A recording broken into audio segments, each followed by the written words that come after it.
창세기 22장 1절부터 12절 말씀입니다. 그 일 후에 하나님이 아브라함을 시험하시려고 그를 부르시되 아브라함아 하시니 그가 이르되 내가 여기 있나이다. 여호와께서 이르시되 네 아들 내 사랑하는 독자 이삭을 데리고 모리아 땅으로 가서 내가 네게 일러준 한 산 거기서 그를 번제로 드리라. 아브라함이 아침에 일찍이 일어나 나귀의 안장을 지우고 두 종과 그의 아들 이삭을 데리고 번제에 쓸 나무를 쪼개어 가지고 떠나 하나님이 자기에게 일러주신 곳으로 가더니 제3일에 아브라함이 눈을 들어 그곳을 멀리 바라본지라.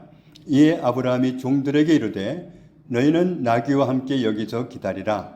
내가 아이와 함께 저기 가서 예배하고 우리가 너희에게로 돌아오리라 하고 아브라함이 이에 번제나무를 가져다가 그의 아들 이삭에게 지우고 자기는 불과 칼을 손에 들고 두 사람이 동행하더니 이삭이 그 아버지 아브라함에게 말하여 이르되 내 아버지여 하니 그가 이르되 내 아들아 내가 여기 있노라. 이삭이 이르되 불과 나무는 있거니와 번제할 어린 양은 어디 있나이까. 아브라함이 이르되 내 아들아 번제할 어린 양은 하나님이 자기를 위하여 친히 준비하시리라 하고 두 사람이 함께 나아가서 하나님이 그에게 일러주신 곳에 이른지라. 이에 아브라함이 그곳에 제단을 쌓고 나무를 버려놓고 그의 아들 이삭을 결박하여 제단 나무 위에 놓고 손을 내밀어 칼을 잡고 그 아들을 잡으려 하니 여호와의 사자가 하늘에서부터 그를 불러 이르시되 아브라함아 아브라함아 하시는지라. 아브라함이 이르되 내가 여기 있나이다 하매 사자가 이르시되 그 아이에게 내 손을 대지 말라. 그에게 아무 일도 하지 말라. 네가 네 아들 내 독자까지도 내게 아끼지 아니하였으니 내가 이제야 네가 하나님을 경외하는 줄을 아노라. 아멘. 창세기 12장을 보면 하나님이 아브라함을 찾아오셨습니다. 살고 있는 곳이 고향이고 그리고 친척들이 즐비하게 살고 있는 그런 곳이고 아버지가 함께 사는 그런 정든 땅입니다. 그런데 하나님이 여기를 떠나라. 그리고 내가 너에게 주려고 준비한 땅이 있는데 그곳으로 가자 하셨습니다. 다음 절을 보면 내가 너로 하여금 큰 민족을 이루겠고 너에게 복을 주어서 너의 이름이 큰 이름이 되게 하겠다. 너는 다른 사람에게 복을 끼치는 사람이 되게 하리라. 이런 약속을 주셨습니다. 3절에 보면 너를 축복하는 사람이 있으면 내가 그 사람을 축복할 것이고 너를 함부로 하는 사람이 있으면 내가 가만두지 않겠다. 이렇게까지 말씀을 하셨습니다. 정말 아버지가 아들에게 보장하는 것처럼 누가 너한테 잘하는 거 보면 내가 그 사람한테 잘할 것이고 누가 너한테 함부로 하는 것 같으면 내가 그 사람을 가만두지 않겠다. 하나님이 이렇게 마치 사람에게 하듯이 그렇게 말씀을 하셨습니다. 그러니까 이 말씀은 결국 무슨 뜻이냐 하면 누군가가 아브라함에게 잘한다면 그건 하나님께 잘하는 거고 누가 아브라함한테 함부로 한다면 그건 하나님한테 함부로 하는 거다. 하나님과 아브라함을 거의 동격으로 그렇게 표시를 하신 겁니다. 이 말씀은 결국은 무슨 뜻이냐 하면 내가 너를 책임진다 이런 말씀입니다. 그러면서 땅에 사는 모든 민족이 너로 인해서 복을 받으리라. 4절에 보면 아브라함이 하나님의 그 말씀을 믿고 그 말씀을 따라서 갔다. 평생 구축해 놓은 모든 재산을 포기하고 갔다. 그때 나이가 75세라고 기록하고 있습니다. 그리고는 아브라함이 세겜 땅에 이르렀는데 7절에 보면 하나님이 나타나셔서 세겜 땅에 있는 아브라함에게 뭐라고 하시느냐 하면 내가 이 땅을 네 자손에게 주리라. 네가 지금 여기에 와 있는데 이 땅을 너희 자손에게 주리라. 아브라함은 그곳에서 제단을 쌓고 하나님께 예배를 드렸습니다. 8절에 보면 아브라함이 베델 동쪽 산으로 이동하더니 거기서도 제단을 쌓고 하나님께 예배를 드렸습니다. 사람이 낯선 땅에 가면, 외국에 가면 굉장히 긴장하게 됩니다. 아브라함은 그 긴장되는 순간에 정말 외로우면 얼마나 외롭겠어요? 물론 종들이 있고 조카도 있고 부인도 있지만 모든 기반이 될 만한 모든 인맥이며 재산이며 다 포기하고 왔기 때문에 정말로 외로운 순간입니다. 그 외로운 순간에 아브라함은 어떻게 했느냐면 하나님께 예배하면서 하나님을 의지한 겁니다. 저는 이곳에서 아무도 의지할 데가 없고 저는 하나님밖에는 의지할 데가 없습니다. 저는 하나님만 의지합니다. 저는 하나님만 바라봅니다. 그게 제단을 쌓고 예배하는 아브라함의 심정입니다. 그런데 아브라함이 어려움을 만났습니다. 하나님께 순종해서 온 길인데, 하나님이 함께 하시는 길인데, 하나님이 복을 보장하셨는데, 그런데 어려움을 만납니다. 10절을 보면 먹을 양식을 어디서도 구할 수 없는 기근이 찾아왔습니다. 지속한 기근이 온 거죠. 사람들 말이 애굽에 내려가면 거기는 먹을 거 걱정 안 한다고 그런 말들을 하는 걸 듣고 아브라함도 결단을 합니다. 나도 먹고 살기 위해서 애굽으로 가야 되겠다. 그래서 가족을 이끌고 애굽으로 내려갔습니다. 먹고 사는 문제를 해결하려고 애굽으로 내려갔는데 도착해서 보니까 또 다른 문제가 기다리고 있는 거예요. 무슨 문제냐 하면 11절 12절을 보니까 아브라함의 아내 사레가 엄청 예뻤던 것 같아요. 그래서 아브라함은 75세고 10년 차이니까 사레는 65세인데 65세면 할머니인데 할머니가 얼마나 예뻤길래 만으로 65세인데 얼마나 예뻤길래 아브라함은 겁이 났습니다. 그곳은 애굽이고 바로 왕이 통치하는 곳인데 왕은 자기 눈에 보기에 예쁜 여자를 보면 다 차지하잖아요. 그러니까 아브라함도 걱정이 되는 게 자기 아내를 바로에게 뺏기게 생긴 겁니다. 너무 예뻐서. 그래서 부인을 뺏기는 것도 뺏기는 건데 부인을 뺏어가면서 두 사람이 부부라고 하면 남편은 죽이고 뺏어갈 거 아니냐. 이런 생각이 드니까 부인한테 협상을 하는 거죠.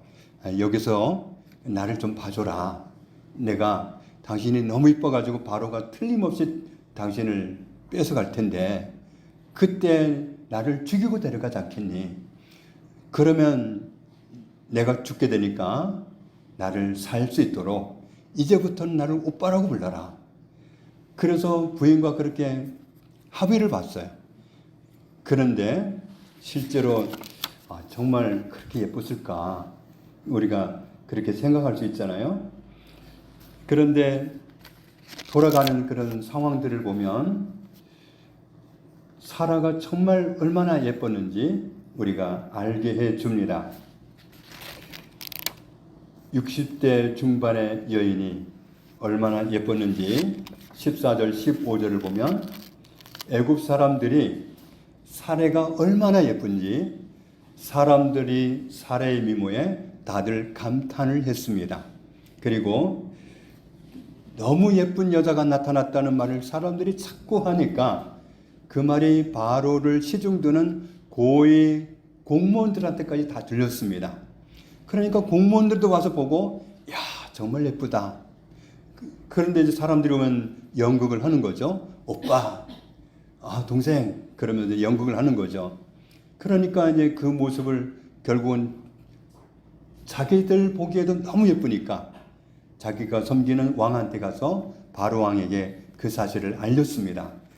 정말 우리나라에 정말 예쁜 여자가 나타났습니다. 그러면서 이야기를 하니까 바로가 데려오라. 그래서 붙잡혀 간 거죠. 아브라함이 70여 년 살아온 고향, 친척, 아버지, 의지할 만한 거 다 버리고 하나님 말씀에 순종해서 길을 떠나왔는데 얼마나 큰 결단이었고 얼마나 큰 믿음이었습니까? 그런데 기근이라는 어려움을 만났을 때 아브라함이 실수한 것은 하나님을 의지하지 않고 하나님과 의논하지 않고 사람들의 이야기를 듣고 사람들이 하는 대로 그냥 가버렸던 거죠. 그래서 이런 복잡한 상황이 발생을 한 겁니다. 먹고 사는 문제는 해결이 된 것 같은데 그런데 인생이 더 심각하게 꼬여가고 있는 거죠. 살기 위해서 당장은 아내를 여동생이라고 말해서 통하기는 했는데 아내를 실제로 빼앗겨 버렸습니다. 기드온이라는 사람이 양털 한 뭉치를 가지고 하나님께 정말 죄송한데 하나님이 나를 쓰시고자 하는 게 정말 확실하다는 증거를 보여주고 싶으니까 제가 보고 싶으니까 증거를 좀 나타내 주십시오. 제가 양털 한 뭉치를 마당에 내놓겠습니다. 그러면 온 땅에는 이슬이 없게 하시고 이 양털에만 이슬이 있게 해주십시오. 그리고 그 다음날 나가서 보니까 세상에 이슬이 하나도 없어요. 그런데 양털을 가지고 짜니까 물이 한 그릇 나왔어요.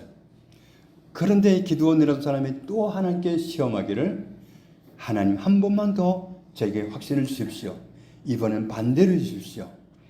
이 양털은 뽀송뽀송하고 온 땅에는 이슬이 있게 해주십시오. 그 다음날 나갔더니 정말로 그렇게 되었어요. 그 양털은 뽀송뽀송한데 온 땅에 이슬이 가득했던 거죠. 그렇게 하나님은 기근도 어느 땅에는 있고 어느 땅에는 없고 얼마든지 그렇게 하시면서 아브라함을 보장하실 수 있었어요. 그런데 왜 하나님은 아브라함조차도 그런 어려움을 겪게 하시고 그 어려움 앞에서 이런 황당한 일을 겪고 꼬여가는 그런 환경이 만나지도록 그렇게 두셨을까? 왜 그런 어려움을 하나님이 허락하셨을까? 하나님이 우리에게 어려움을 허락하실 때에는 분명하게 이유가 있습니다. 아모스 4장을 보면 먹을 것이 없어서 치아가 깨끗하게 되고 집마다 양식이 떨어지게 했는데 그런 어려움을 허락하신 하나님의 이유가 뭐냐? 하나님을 찾기를 바랬다. 그런 어려움을 만났을 때 하나님께 오기를 바랬다. 그런데 그렇게 안 했다는 거죠. 7절에 꼭 와야 되는 비가, 꼭 있어야 되는 비가 안 오게 그렇게 하나님이 결제를 하셨는데 이유가 뭐냐? 그런 어려움을 만나고 하나님께 오기를 바랬는데 하나님과 의논하기를 바랬는데 그렇게 안 했다. 8절 끝 부분을 보면 하나님을 찾고 하나님과 의논하기를 원하셔서 그렇게 하셨다는 사실을 알 수 있습니다. 9절을 보면 곡식이나 과일나무가 해충으로 공격받는 그런 일을 허락하지 않아도 되는데 허락하신 이유가 뭐냐? 왜 그런 일을 허락하셨었느냐 하면 하나님을 찾게 하려고 하나님께 나와서 하나님과 의논하고 하나님 도와주세요. 정말 이렇게 되면 저는 농사를 망치게 되고 저 못 살아요. 하나님 도와주세요. 이러기를 바랬는데 내게 돌아오지 않았다. 10절을 보면 전염병에 관해서 얘기를 합니다. 전염병이 창궐하게 하셨는데 이유가 뭐냐? 하나님이 결제를 안 하실 수도 있었는데 왜 결제하셨느냐? 그런 어려움을 만났을 때 하나님께 오는 걸 보기 원하셨다는 거죠. 지난 몇 년 동안 우리나라가 온 세계가 코로나 때문에 아주 어려움을 많이 겪었습니다. 그런 어려움들이 하나님을 찾으라고 하나님을 의지하라고 정말 속수무책일 그때에 하나님 찾고 하나님 의지하라고 그런 어려움을 허락하셨다는 겁니다. 스스로 좀 연구해봐라 해결해봐라 그런 목적으로 주신 게 아니라 하나님을 의지하라고 주신 거라는 겁니다. 11절에 보면 무너지는 지향들이 있는데 최근에 레바논이 엄청난 지진이 일어나서 수많은 인명피해가 있고 아직도 수많은 사람들이 잔해 속에 있습니다. 그런 어려움이 다 왜 결제가 되느냐? 하나님을 찾으라고 하나님을 의지하라고 허락하셨다는 겁니다. 아브라함에게 그런 기근을 허락하셨던 것도 그가 하나님과 의논하기를 바라셔서 결제를 하신 거였는데 아브라함이 하나님이 기대한 믿음으로 반응하지 못했던 거죠. 우리가 어떤 문제를 만나게 하시고 스스로 해결해 보려고 하고 그리고 해결이 안 될 때는 그럴 때는 포기하라 그런 의도가 아니라 하나님은 언제든지 무슨 문제를 만나든지 무슨 환경에 어려움이 있든지 하나님께 다가와서 하나님과 의논하기를 바라셔서 그렇게 결제하신다는 겁니다.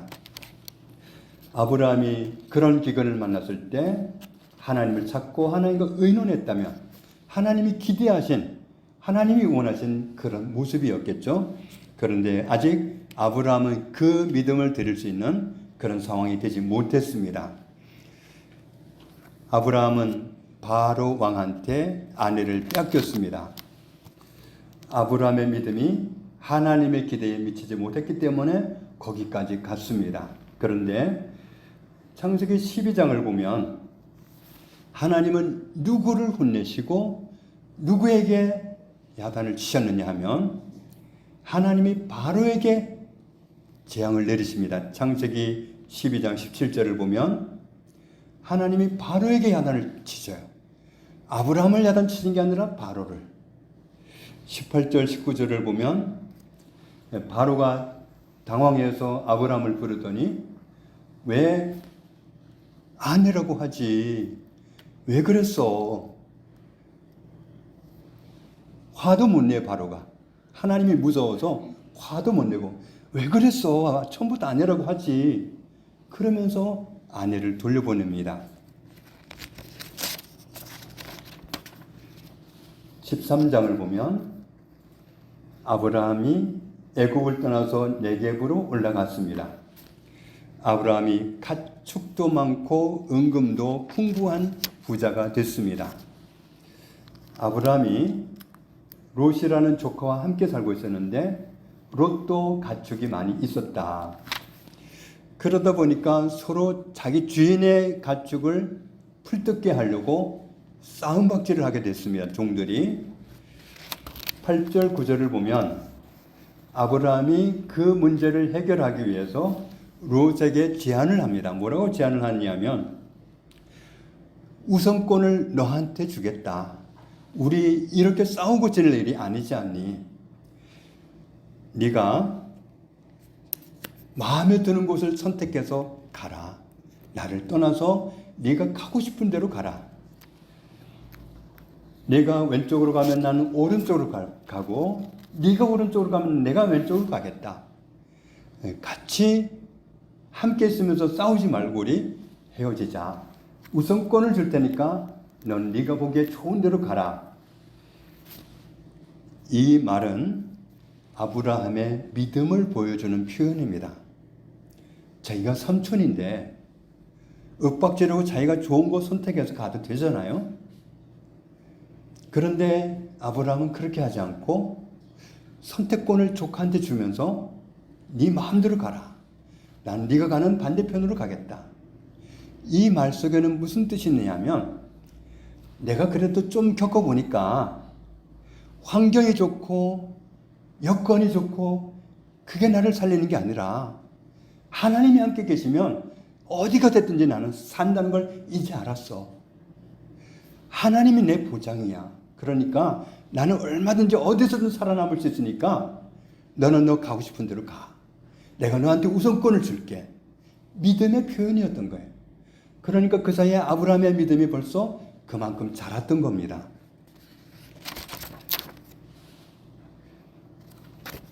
14절을 보면 롯이 아브라함을 떠났을 때 하나님이 즉시로 아브라함에게 말씀하십니다.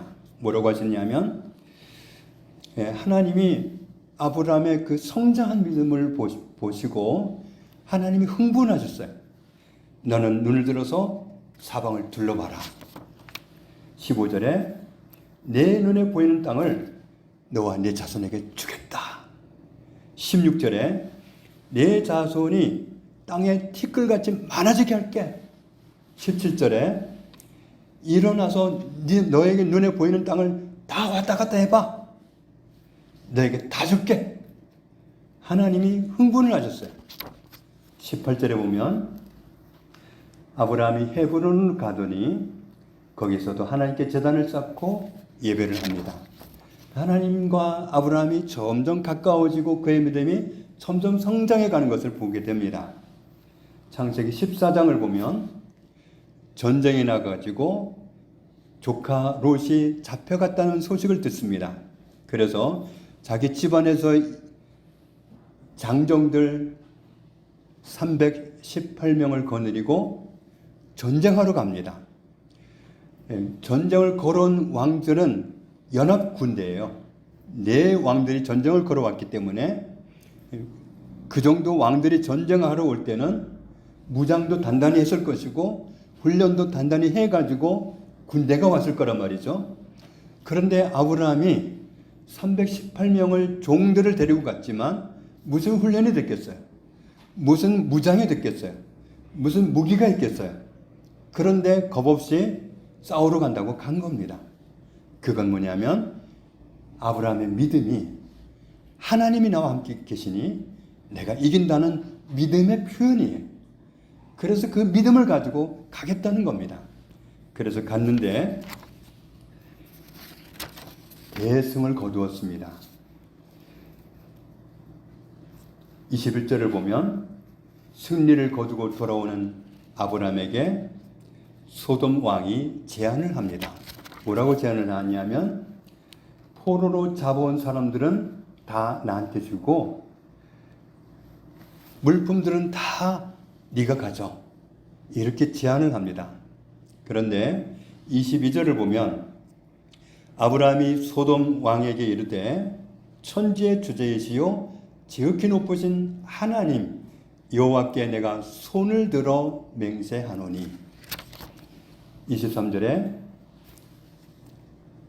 당신이 뒤돌아서서 당신이 내가 아브라함을 부자 되게 만들었다. 나 뒤에서 이 말하는 거 듣고 싶지 않소. 나 아무것도 안 가집니다. 그 네 나라의 물건들을 다 빼앗아 왔으니까 그걸 소유하면 엄청난 부자가 될 수 있는 건데 아브라함이 욕심을 내지 않습니다. 괜히 그거 주고 뒤돌아서 가지고 내가 아브라함 부자 만들어줬다고 말하려고 나 그런 말 듣고 싶지 않으니까 안 가지겠어. 하나도 안 가질 거예요. 아브라함 그 말 속에 믿음이 보입니다. 하나님이 나의 부요다. 하나님이 나를 부요케 한다. 하나님이 나를 복 주신다. 나는 사람의 복을 기대하지 않겠다. 나는 그런 것 따위 얻어놓고 구차한 말 듣고 싶지 않다. 나를 복 주시는 분은 하나님이시다. 이 고백을 한 거예요. 창세기 15장을 보면 그런 아브라함에게 하나님이 말씀하십니다. 아브라함아 두려워하지 말라. 나는 네 방패요. 너의 지극히 큰 상급이니라. 네가 말한 대로 내가 너에게 상을 많이 주겠다. 너의 지극히 큰 상급이다. 너에게 지극히 큰 상으로 너에게 갚아주겠다. 나는 너를 보호하는 방패다. 하나님이 믿음을 드린 아브라함에게 그렇게 말씀하셨습니다. 그런데 그날 아브라함이 자기가 아직도 해결받지 못한 문제를 하나님께 말씀을 드립니다.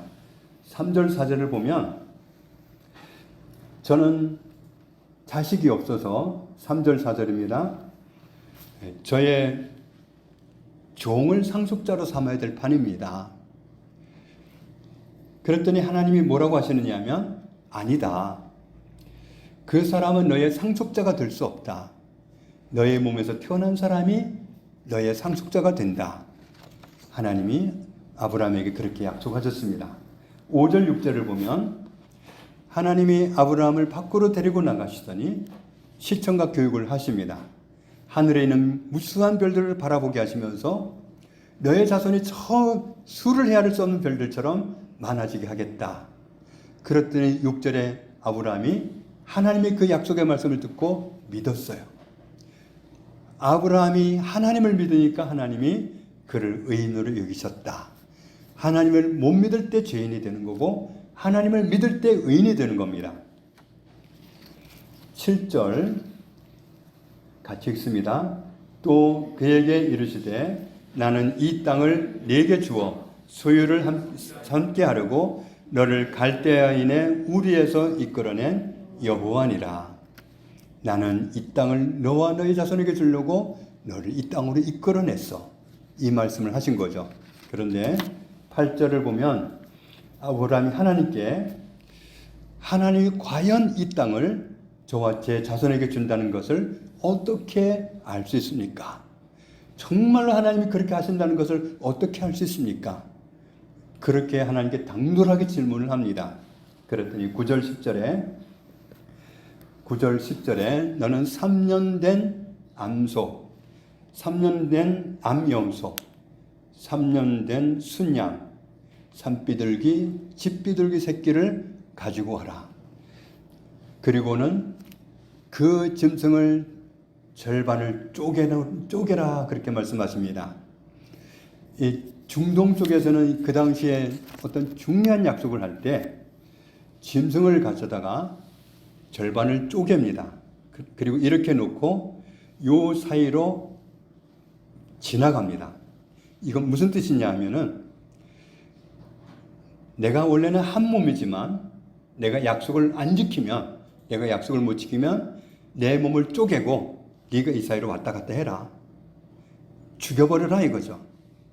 그게 그 당시에 약속을 중요한 약속을 할 때 언약을 맺는 그런 관습입니다. 마치 하나님이 사람들이 하는 것처럼 아브라함과 언약을 맺겠다고 짐승들을 쪼개라고 하신 거예요. 그래서 쪼개서 이렇게 벌려놓고 그래놓고 하나님이 약속을 하십니다. 13절에 너의 자손이 이방에서 개게 될 것이다. 그리고 그 사람들을 섬기게 될 건데 400년 동안 섬기면서 괴롭힘을 당하리라. 14절에 너의 자손을 괴롭힌 나라를 내가 징벌하겠고 너의 자손은 큰 재물을 이끌고 나오리라. 16절에 너의 자손은 4대 만에 이 땅으로 돌아오게 되리라. 17절 18절에 보니까 불타는 횃불이 이 쪼개진 고기 사이로 지나갔습니다. 누가 지나갔냐면 하나님이 지나간 겁니다. 내가 너와 맺은 이 약속, 방금 했던 이 약속을 안 지키면 내가 쪼개지고 이 사이로 네가 지나가라. 하나님이 아브라함과 마치 사람이 사람과 맺는 언약을 맺듯이 그런 언약을 하신 거예요. 그건 뭐냐면 내가 확실히 지키겠다. 내가 내 목숨을 걸어놓고 내가 너와 약속을 지키겠다. 이 언약을 아브라함과 맺으신 겁니다.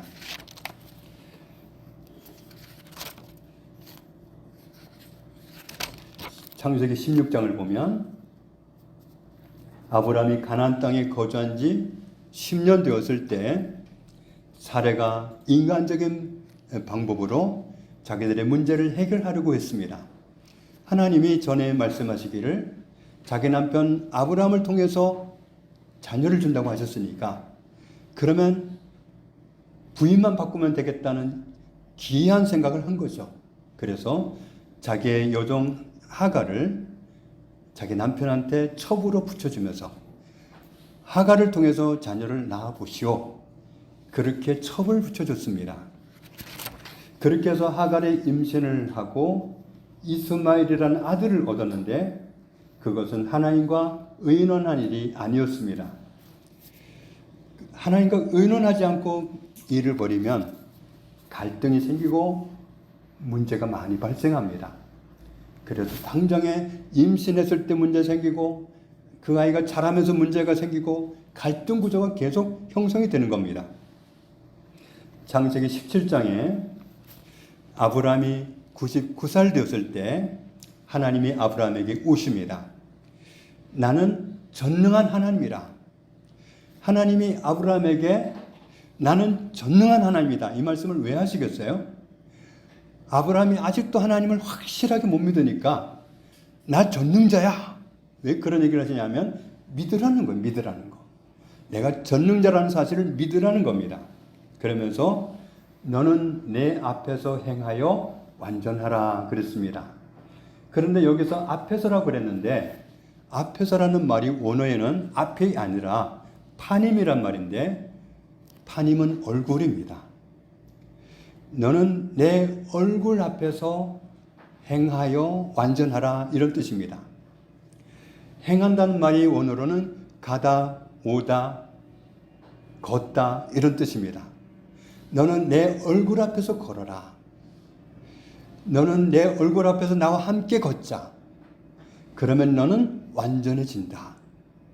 하나님 얼굴 앞에서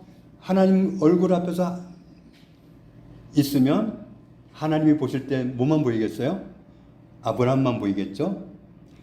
아브라함은 뭐가 보이겠어요? 하나님 얼굴이 보이겠죠?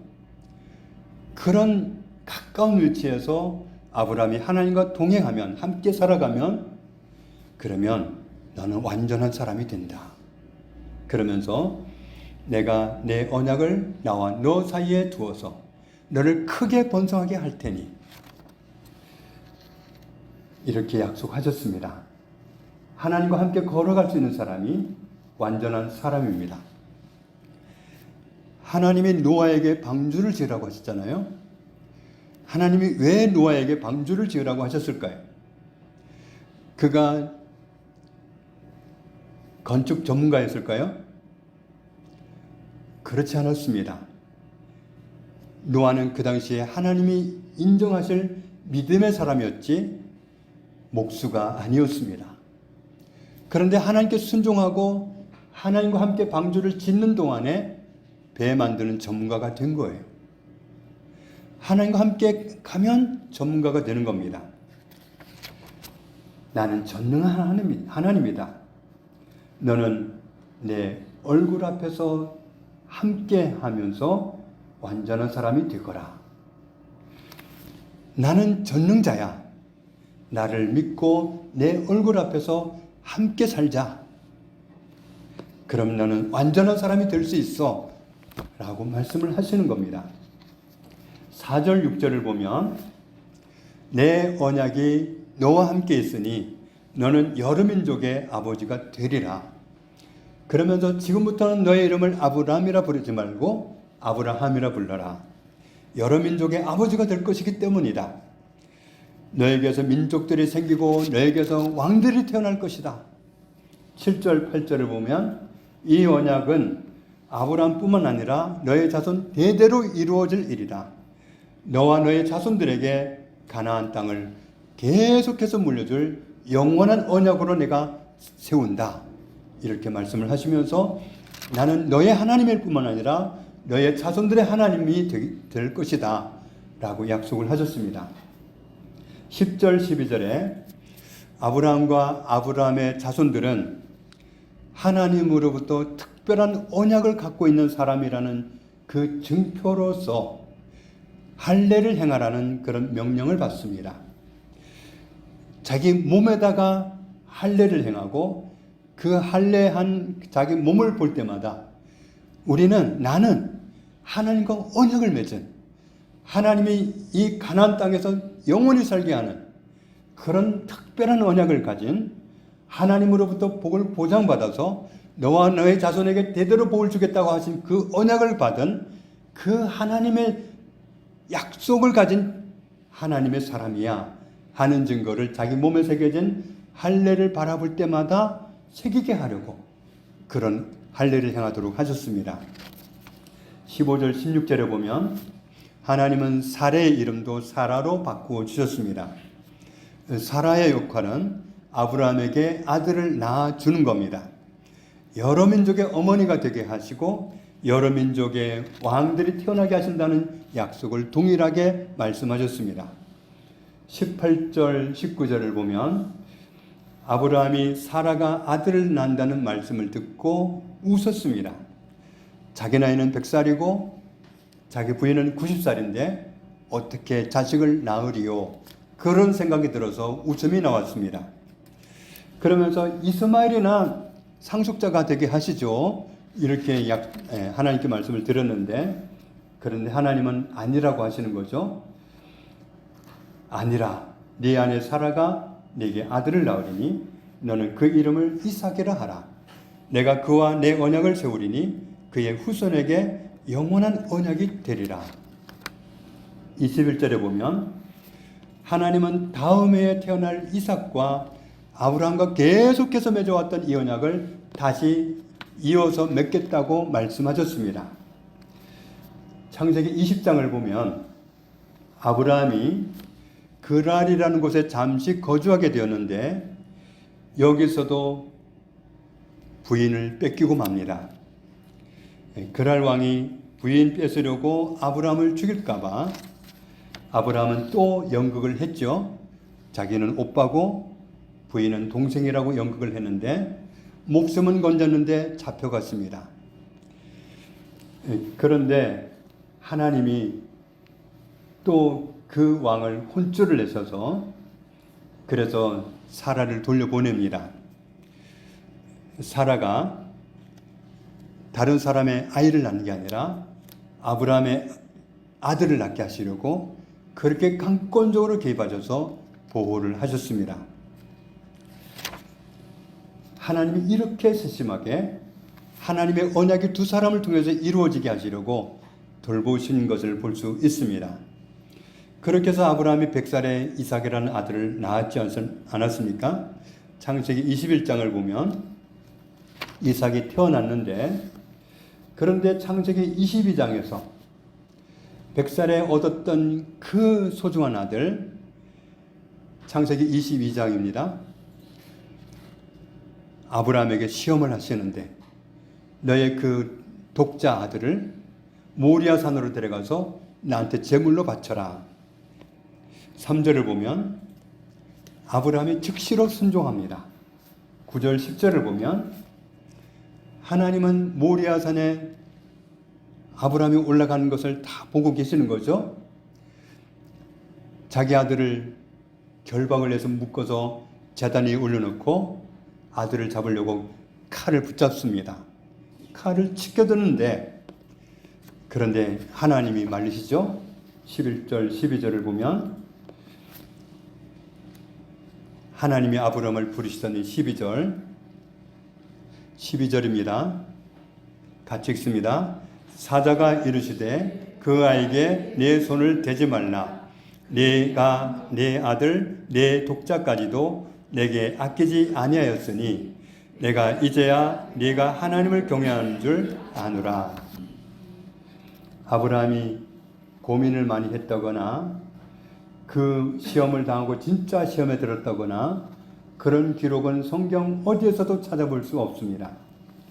히브리서 11장에는 오히려 반대로 말씀하고 있죠.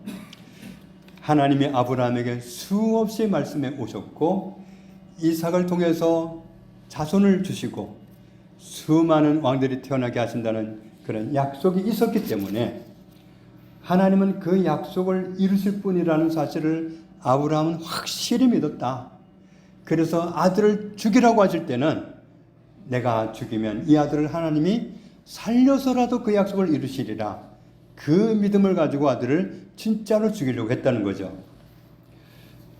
그렇게 하면 하나님이 반드시 약속을 지키라는 그 믿음을 하나님 앞에 드렸습니다. 그때 창세기 12장을 보면 아브라함이 하나님을 온전히 신뢰하는 믿음의 사람이 되었다는 증명을 보았잖아요. 지금 하나님이 그의 믿음을 인정하십니다. 내가 이제야 네가 하나님을 경외하는 줄 아노라. 아브라함이 갈대아 우르에서 결단하고 떠나온 것도 대단한 믿음이지만 사실 아브라함이 살아온 그 과정을 보면 아브라함이 항상 믿음이 좋았던 건 아니에요. 하나님께 나가서 하나님께 대화하고 여쭙고 의논하고 그랬으면 좋았을 만한 순간들을 그렇게 드리지 못하고 인간적인 생각을 하고 인간적인 방법을 따르고 그러면서 꼬이기도 하고 문제가 더 복잡해지기도 하고 그런 아브라함을 하나님이 보셨습니다. 그런데 믿음이 왔다 갔다 하는 그런 아브라함, 언제는 정말 하나님이 흥분할 정도로 믿음을 보여줬던 아브라함, 그런데 어느 순간에 보면 또 뒷걸음쳐져 있고 또 믿음을 보여드리지 못하는 그런 연약함이 있고 그런 아브라함. 그런데 하나님은 아브라함을 계속 기다려 주십니다. 그가 믿음을 보여드리지 못하는 그 연약한 순간에 야단을 치시는 것도 아니에요. 기다려 주시고 오히려 아브라함을 코너로 몰아넣는 사람들을 혼내시고 아브라함에게 하신 약속을 이루시기 위해서 신실하게 그와 함께 하시고 돌보시는 모습을 봅니다. 그리고는 아브라함이 마침내는 이런 대단한 믿음을 드릴 때까지 하나님이 그의 믿음이 자라도록 도와주시고 함께해 오셨습니다. 하나님께서는 저와 여러분에게도 그렇게 하고 계신 줄을 믿습니다. 우리는 연약해서 때로 믿음을 보여드리기도 하지만 때로는 정말 내가 믿는 사람 맞나 싶을 정도로 그렇게 연약한 순간이 있고 떨어지는 순간이 있고 낙심하는 순간이 있는 거, 내가 마음으로 범죄하는 그 순간까지도 하나님은 다 보셨음에도 불구하고 당장에 나타나셔서 혼쭐을 내시거나 야단을 치시거나 그렇지 아니하시고 또 참아주시고 또 기다려주시면서 그러면서 그런 어려움을 겪으면서 내 믿음이 자라도록 마침내 하나님이 인정하실 수밖에 없는 그런 믿음을 드리도록 함께해 오시는 것을 우리는 아브라함을 통해서 우리 삶 속에 그렇게 동일하게 역사하고 계시는 하나님을 알 수 있습니다. 하나님은 신실하십니다. 이스라엘 백성들도 하나님이 아브라함과 함께 살아온 과정을 지금 이 창세기부터 신명기까지 모세오경을 출애굽 2세대들이 가나안 땅 맞은편에서 이 말씀을 접하면서 확인하고 있는 거예요. 이 사람들이 이 말씀을 접하면서 어떻게 생각했을까요? 아, 하나님이 가나안 땅을 우리에게 주신다고 하신 것은 이건 오래된 약속이구나. 하나님이 아브라함에게 그 땅을 차지하게 하시려고 그렇게 단련하시고 그가 믿음이 연약할 때에도 계속 기다려주시면서 정말 그 땅을 차지할 수 있는 믿음에 이르도록까지 하셔서 그 약속을 누리게 하셨구나. 더군다나 4대 동안 애굽에 가서 남을 섬기다가 괴롭힘 당하다가 하나님의 은혜로 기적같이 나오리라고 하신 그 약속도 있었는데 그게 바로 우리 아니냐. 야, 정말 하나님은 신실하시다. 출애굽 2세대 사람들도 이 말씀을 접하면서 그 믿음을 드리게 하셨던 겁니다. 하나님은 가나안 땅을 얼마나 그들에게 주기를 원하셨는지 분명한 약속으로 아브라함에게 그의 삶 속에서 얼마나 반복해서 그가 그 믿음을 톱썩 잡지 못하고 잡았다가 놓쳤다 할 때 그때도 기다려주시고 마침내 확고하게 믿는 믿음의 사람이 되었을 때 그의 믿음을 칭찬하시는 것을 보면서 아, 하나님은 정말 가나안 땅을 우리에게 주시는 게 분명하다. 출애굽 2세대 사람들도 그 믿음을 드리도록 은혜를 베푸셨습니다. 우리도 다 신실하신 하나님을 믿는 믿음을 드리는 그 자리에 도달하도록까지 하나님은 계속해서 우리를 기다려주시고 믿음을 얻도록 도와주실 겁니다. 하나님이 주신 그 소중한 믿음을 가지고 하나님이 기뻐하시는 네가 이제야 나를 경외한 줄 아노라. 이제 네가 나를 경외한다는 사실을 내가 인정하마 하시는 그 인정을 받을 믿음의 자리까지 나아가는 저 여러분 되시기를 주님의 이름으로 축복합니다. 아버지 감사합니다. 아브라함이 믿음이 있어서 하나님의 약속을 누렸던 것 아닙니다. 기다려주시고 넘어져도 기다려주시고 또 넘어져도 기다려주시고 그가 믿음을 얻도록 기다리시고 믿음을 얻도록 도와주셔서 마침내 그가 하나님의 약속을 어떤 것과도 바꾸지 않을 믿음을 드릴 수 있을 때까지 함께 해오신 하나님, 그 사랑으로 우리와 함께 계심을 감사합니다. 우리도 하나님으로부터 이 칭찬을 듣기 원합니다. 이제야 네가 나를 경외하는 줄 내가 아노라. 이 칭찬을 듣는 자리에까지 나아가도록 주님 믿음을 더하여 주옵소서. 하나님을 기쁘시게 하는 이 믿음으로 우리의 일생을 남은 평생을 살아가도록 도와주옵소서. 예수님 이름으로 기도합니다. 아멘.